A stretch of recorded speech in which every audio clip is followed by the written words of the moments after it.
Selamat siang, salam sejahtera bagi kita semua. Yang saya hormati guru-guru pegawai SD Katolik 1 Santo Yohanes Pemohon. Baiklah, pada kesempatan ini saya akan menyampaikan hal-hal yang berkaitan dengan budaya positif sebagai implementasi nanti dari tugas dan tanggung jawab kita sebagai pendidik. Budaya positif merupakan perwujudan dari nilai-nilai keyakinan universal yang diterapkan di sekolah.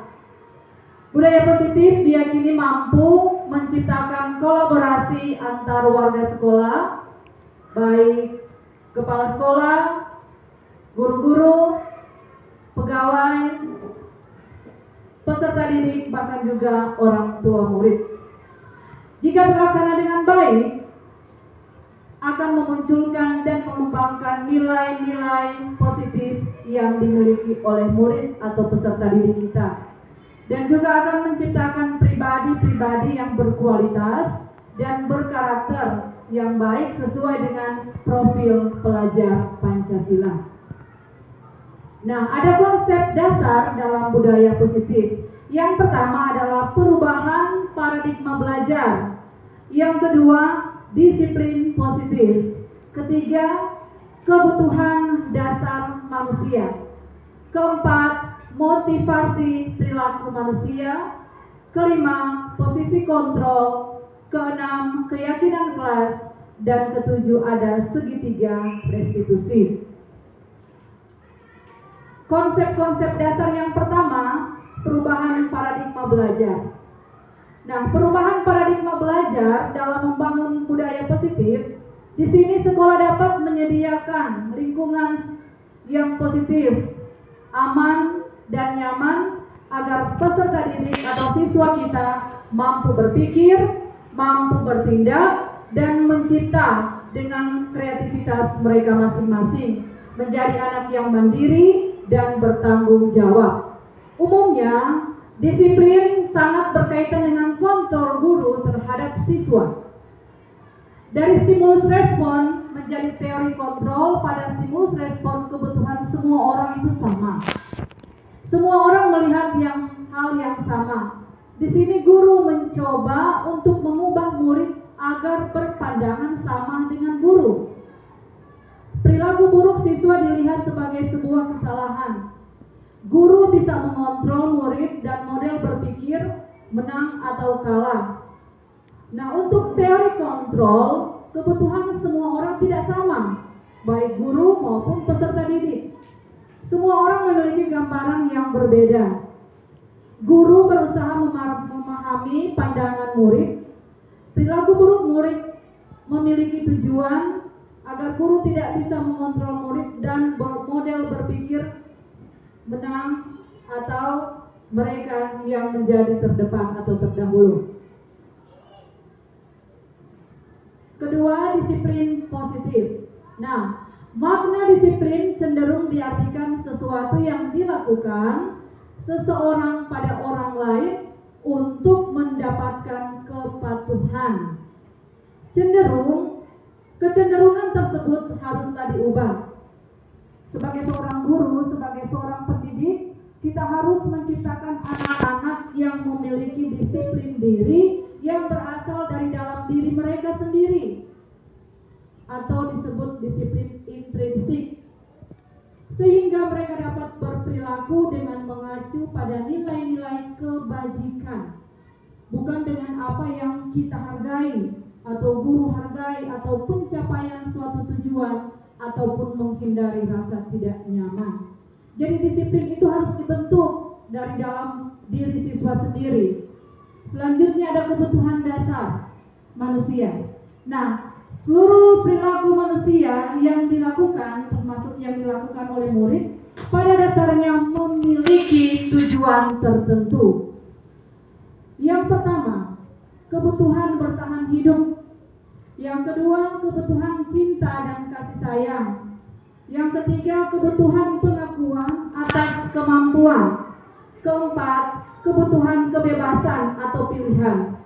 Dan kelima, kebutuhan untuk merasa senang atau kesenangan. Inilah yang menjadi kebutuhan dasar manusia, baik kita orang dewasa maupun anak-anak kita. Ada yang butuh kasih sayang, ada yang butuh perhatian, ada yang mereka ingin dipuji, ada yang butuh kesenangan dan lain sebagainya. Konsep dasar yang keempat adalah motivasi perilaku manusia menurut Diane Goshen. Yang pertama, untuk menghindari ketidaknyamanan atau hukuman. Ada kan perilaku manusia untuk menghindari ketidaknyamanan atau hukuman. Contohnya di sini murid bertanya, apa yang akan terjadi apabila saya tidak melakukannya? Hal tersebut masih merupakan motivasi eksternal. Yang kedua, ada motivasi perilaku manusia untuk mendapatkan imbalan atau penghargaan dari orang lain. Jadi dia melakukan sesuatu, berbuat sesuatu karena ingin mendapatkan imbalan atau mendapatkan penghargaan dari orang lain atau gurunya. Di sini contoh murid bertanya, apa yang akan saya dapatkan apabila saya melakukannya? Hal ini adalah masuk dalam motivasi eksternal. Dan selanjutnya motivasi perilaku manusia yang ketiga, ini untuk menjadi orang yang mereka inginkan. Jadi melakukan sesuatu karena mereka memang ingin menjadi diri mereka sendiri, menghargai diri sendiri dan nilai-nilai yang mereka percayai. Di sini contohnya murid bertanya, akan menjadi orang yang seperti apa jika saya melakukannya? Jika saya melakukan sesuatu untuk diri saya sendiri, untuk menghargai diri saya sendiri, akan menjadi apa saya nanti? Hal ini masuk dalam motivasi internal, motivasi yang terbentuk dari dalam dirinya sendiri. Nah, Bapak Ibu, guru-guru pegawai, jadi boleh disimpulkan motivasi adalah dorongan yang timbul pada diri seseorang atau pada diri sendiri secara sadar atau tidak sadar untuk melakukan suatu tindakan atau tujuan tertentu. Ini adalah kesimpulan dari motivasi. Nah, ada motivasi eksternal dan ada juga motivasi eksternal. Seperti tadi sudah dicontohkan. Dalam motivasi eksternal, murid melakukan disiplin dikarenakan takut, menghindar dari hukuman atau pengharapan akan bentuk penghargaan. Itu contoh dari motivasi eksternal, bahwa anak-anak kita atau peserta didik kita melakukan sesuatu, datang tepat waktu contohnya, karena tidak ingin mendapatkan hukuman. Contoh lainnya, tidak mengganggu teman karena tidak ingin dimarahi guru. Jadi mereka melakukan sesuatu, melakukan disiplin itu karena untuk menghindari hukuman. Berarti ini masuk dalam motivasi eksternal. Dan selanjutnya ada motivasi internal. Motivasi internal adalah murid atau siswa melakukan kedisiplinan karena sadar akan nilai-nilai kebajikan dalam dirinya. Ini artinya murid tersebut atau siswa tersebut menghargai nilai kebajikan diri sendiri. Berarti dia tahu saya harus melaksanakan disiplin karena saya harus menjadi orang yang disiplin, taat aturan.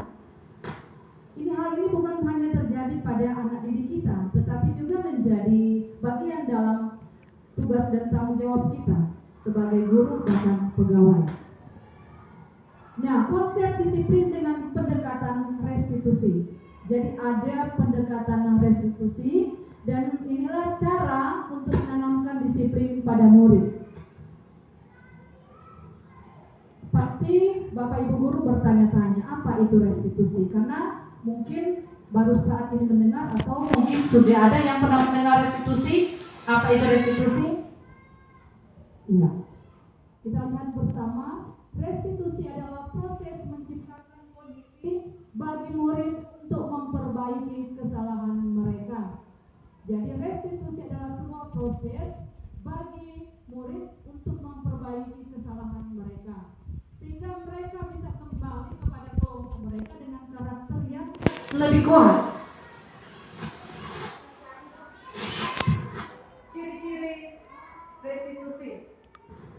Nah, ini ada ciri-ciri restitusi. Seperti apa itu restitusi? Pertama, menguatkan dan fokus pada solusi. Kemudian, fokus pada karakter bukan pada tindakan. Dan selanjutnya, bukan menebus kesalahan tetapi belajar dari kesalahan. Selanjutnya, mencari kebutuhan dasar yang mendasari tindakan. Dan tawaran bukan paksaan.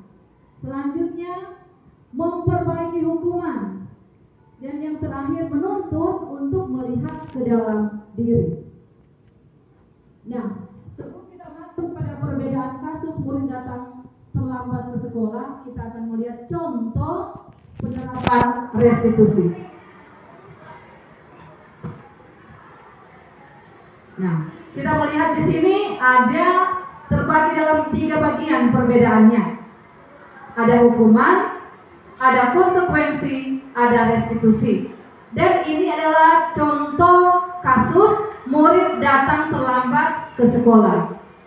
Jika murid datang terlambat ke sekolah, apa yang harus dilakukan oleh guru? Biasanya dilakukan oleh guru. Ya Bapak Ibu, yang dilakukan oleh guru saat murid datang terlambat, saat peserta didik kita datang terlambat di sekolah adalah memberi hukuman. Apalagi? Memberi ganjaran. Nah, coba mari kita melihat seperti apa masing-masing tindakan yang ada di slide ini. Yang pertama, hukuman. Ya, biasa kan kita memberikan hukuman untuk anak-anak yang terlambat. Nah, contohnya, murid disuruh membersihkan lingkungan sekolah. Ini masuk dalam hukuman. Kedua, guru memberikan teguran kepada murid. Ketiga, murid disuruh berdiri di depan kelas. Apakah ada yang lain lagi? Contohnya juga, hukuman adalah murid membersihkan WC. Dan selanjutnya, ada konsekuensi. Konsekuensinya, jika murid datang terlambat ke sekolah, yang pertama, guru tegas dan murid menghormati peraturan. Karena guru tegas, guru memberikan pembinaan dengan bersemangat, itu tegas namanya. Murid kemudian menghormati peraturan itu. Selanjutnya, guru memberikan konsekuensi selama jam istirahat berada di dalam kelas. Ada guru yang memberikan konsekuensi kepada siswa yang terlambat, berarti dia tidak boleh keluar kelas, harus berada terus di dalam kelas.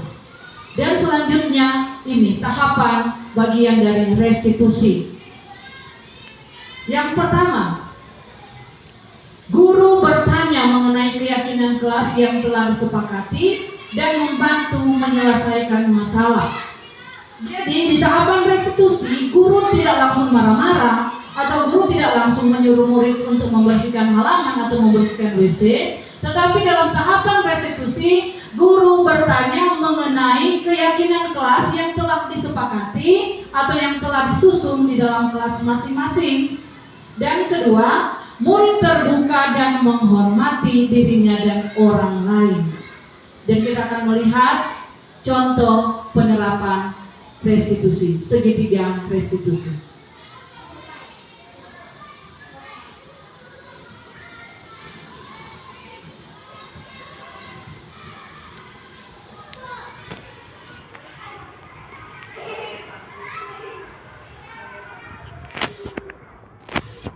Jadi kita menyaksikan bersama contoh penerapan restitusi di kelas 6. Ini bagaimana cara guru untuk menyelesaikan masalah dengan peserta didik yang tidak menaati aturan sekolah atau peserta didik yang tidak disiplin. Ada berbagai macam cara, upaya yang dapat dilakukan guru, tetapi untuk saat ini kita mencoba membina murid, mengarahkan murid dengan langkah-langkah dalam segitiga restitusi.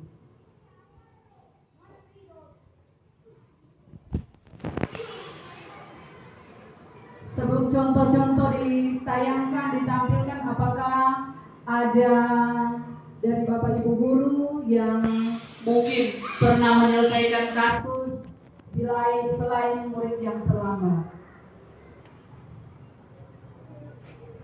Adakah guru piket yang pernah menyelesaikan kasus atau guru kelas yang pernah menyelesaikan kasus di luar siswa yang terlambat? Ya, Ibu Christine.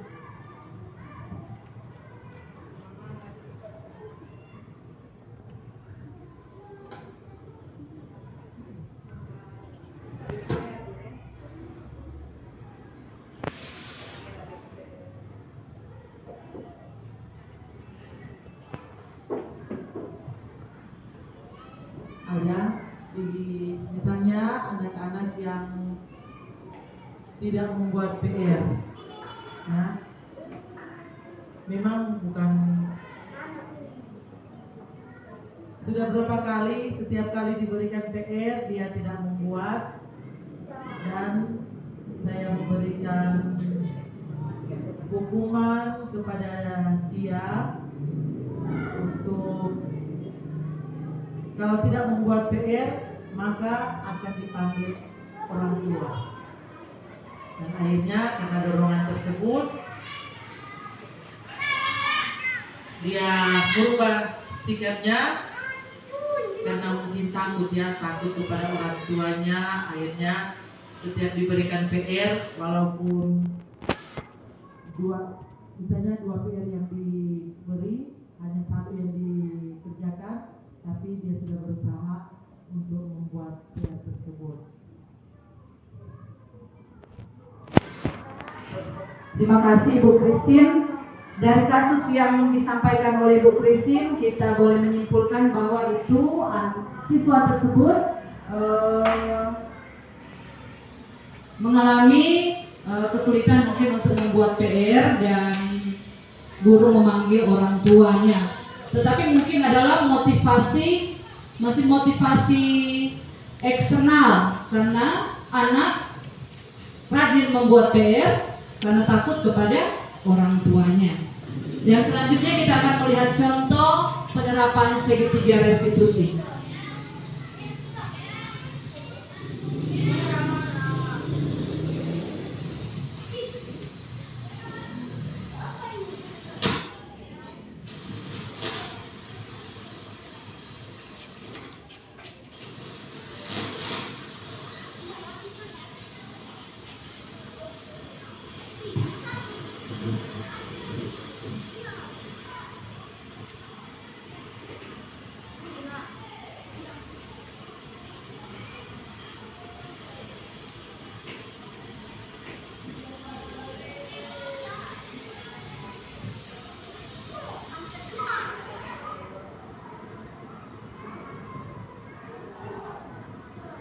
Nah, di sini saya menyelesaikan kasus dari seorang siswa kelas 6 yang mematahkan pensil temannya saat ulangan.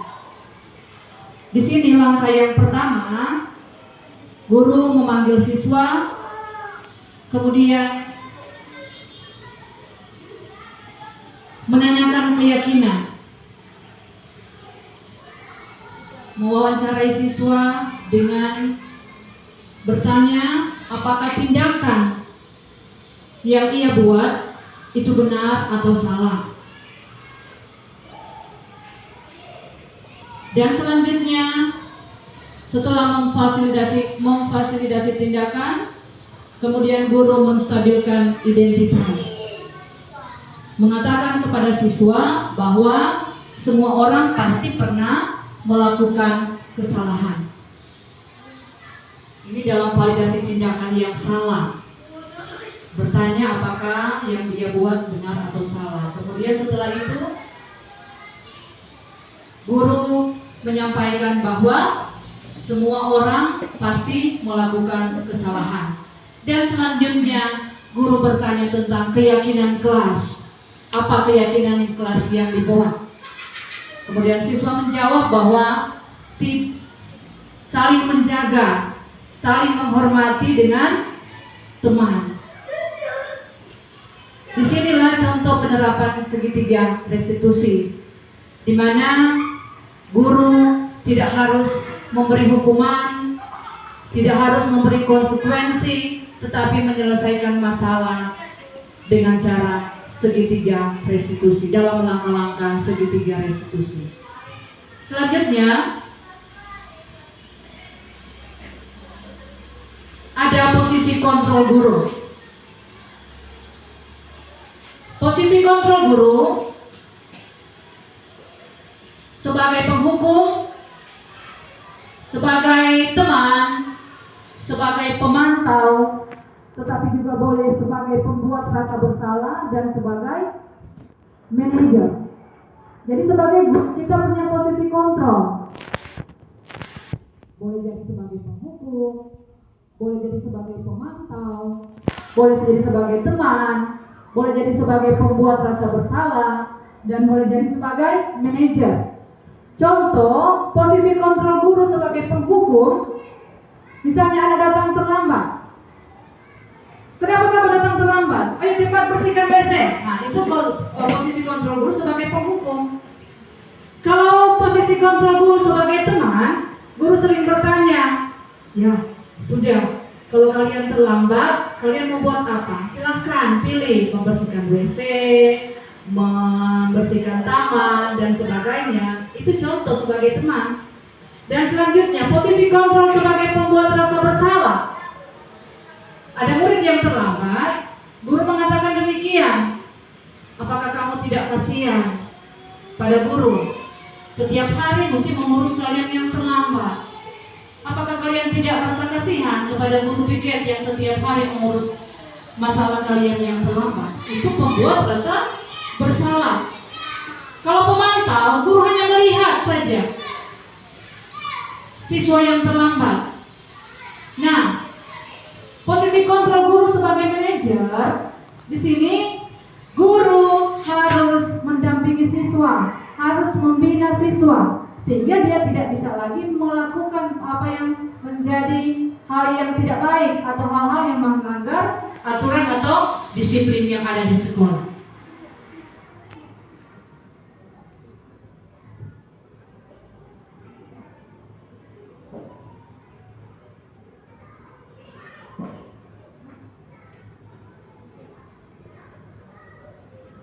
Nah, inilah contoh penerapan 5 posisi kontrol seperti yang sudah saya sampaikan tadi. Kasus murid datang terlambat ke sekolah. Yang pertama itu penghukum. Patuhi peraturan sekolah seperti yang sudah saya contohkan tadi ya. Atau berdiri di depan karena kamu terlambat. Seperti itu yang sering kita lakukan. Dan kemudian pemantau.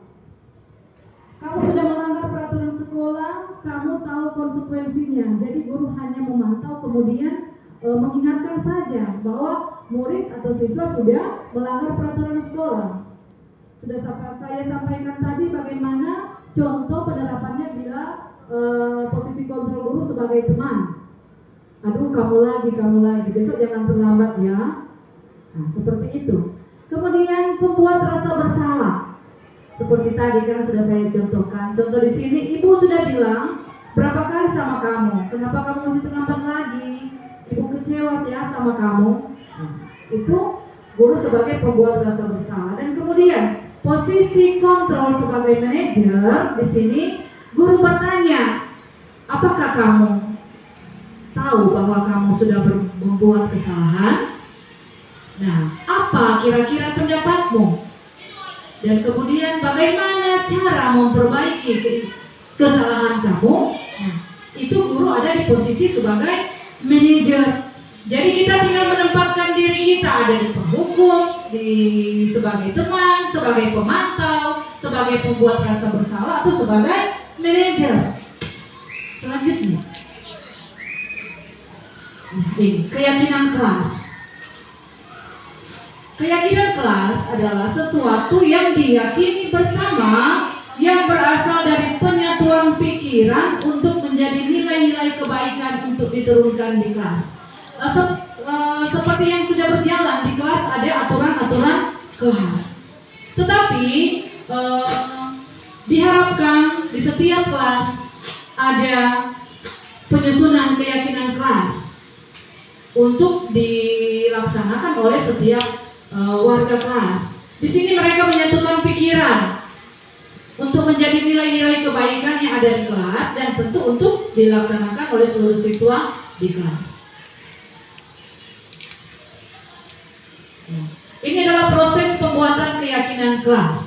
Yang pertama, merumuskan peraturan kelas. Jika di kelas masing-masing sudah ada peraturan kelas, tinggal ditambahkan saja. Jadi yang pertama merumuskan peraturan kelas. Selanjutnya, dari peraturan kelas ini kemudian menjadi keyakinan kelas. Jadi peraturan kelas itu menjadi keyakinan kelas. Kalau contoh, sebelumnya peraturan kelas tidak boleh membuang sampah sembarangan. Berarti akan diubah menjadi keyakinan kelas dengan mengubah kata atau kalimatnya. Buanglah sampah pada tempatnya. Kita menggunakan kalimat positif, bukan lagi kalimat yang konotasinya negatif seperti tidak boleh membuang sampah atau tidak boleh bercerita di dalam kelas. Harus mengubah kata dan kalimat yang lebih positif. Nah, setelah merumuskan keyakinan kelas, kemudian dilakukan penandatanganan keyakinan kelas oleh seluruh siswa agar semua boleh melaksanakan keyakinan kelas. Dan kemudian keyakinan kelas yang telah disusun itu dipajang atau ditempel di setiap kelas agar setiap siswa selalu melihat dan akan mengingat dan bahkan akhirnya melaksanakan ini keyakinan kelas. Nah, ini contoh keyakinan kelas. Peraturan kelas yang sudah diubah menjadi keyakinan kelas. Yang pertama, menghargai guru dan teman. Kedua, melaksanakan tata tertib dan sekolah dan kelas. Ketiga, disiplin. Keempat, menjaga kebersihan lingkungan kelas atau sekolah.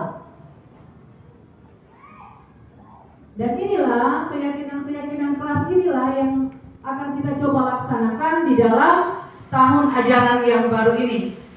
Mungkin tahun pelajaran ini kita belum melaksanakan ini, baru ada peraturan kelas atau kesepakatan kelas. Jadi untuk tahun ajaran yang baru nanti kita akan mencoba merumuskan keyakinan kelas. Nah, bagaimana pembentukan keyakinan kelas? Lebih abstrak dari peraturan. Sedikit saja, tidak terlalu banyak, tetapi mudah dipahami dan diingat. Berupaya agar pernyataannya universal atau menyeluruh. Kemudian sesuai dengan kondisi kelas atau sekolah agar mudah diterapkan. Dan kemudian berbentuk positif atau kata dan kalimat yang positif. Dan selanjutnya tentu semua warga kelas atau peserta didik bahkan guru terlibat dalam pembuatan keyakinan. Dan kita akan menyaksikan contoh pembuatan keyakinan kelas di kelas 5.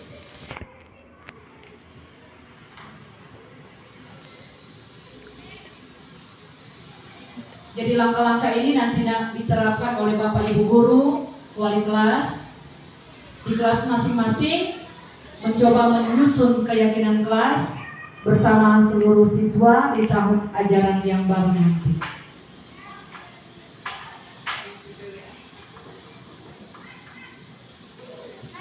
Di kelas 5 saya sudah mencoba untuk menyusun keyakinan kelas bersama dengan anak-anak kelas 5. Tentu diawali dengan bertanya jawab dengan mereka peraturan-peraturan yang ada di kelas 5 saat itu ataupun kesepakatan kelas yang sudah pernah mereka buat. Dan di situ saya meminta mereka untuk menuliskan di papan tulis peraturan-peraturan kelas atau kesepakatan kelas yang ada di kelas 5 saat itu.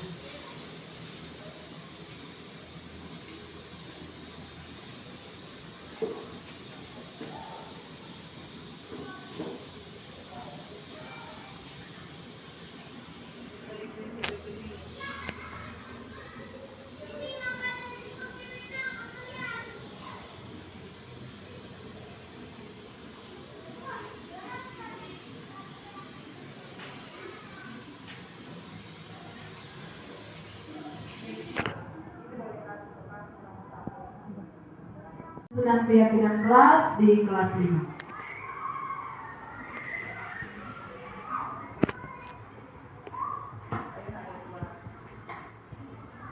Di sini guru menanyakan kepada siswa tentang peraturan-peraturan kelas ataupun kesepakatan kelas, yaitu merumuskan peraturan kelas. Dan selanjutnya siswa masing-masing mereka diberi kesempatan untuk menyampaikan pendapatnya tentang peraturan kelas.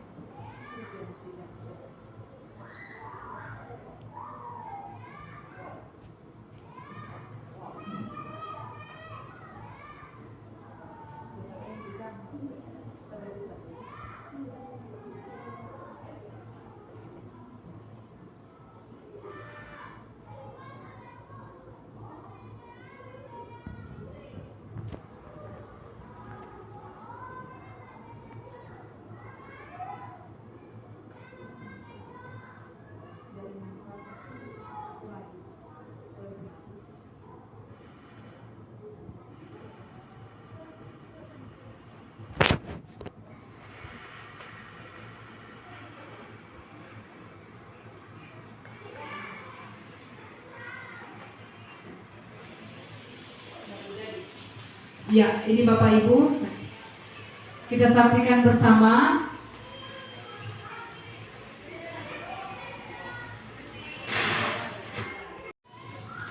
Siswa di sini, siswa sudah menyampaikan peraturan-peraturan kelas, dan kemudian siswa dan guru bersama-sama menyusun peraturan kelas ini menjadi keyakinan kelas.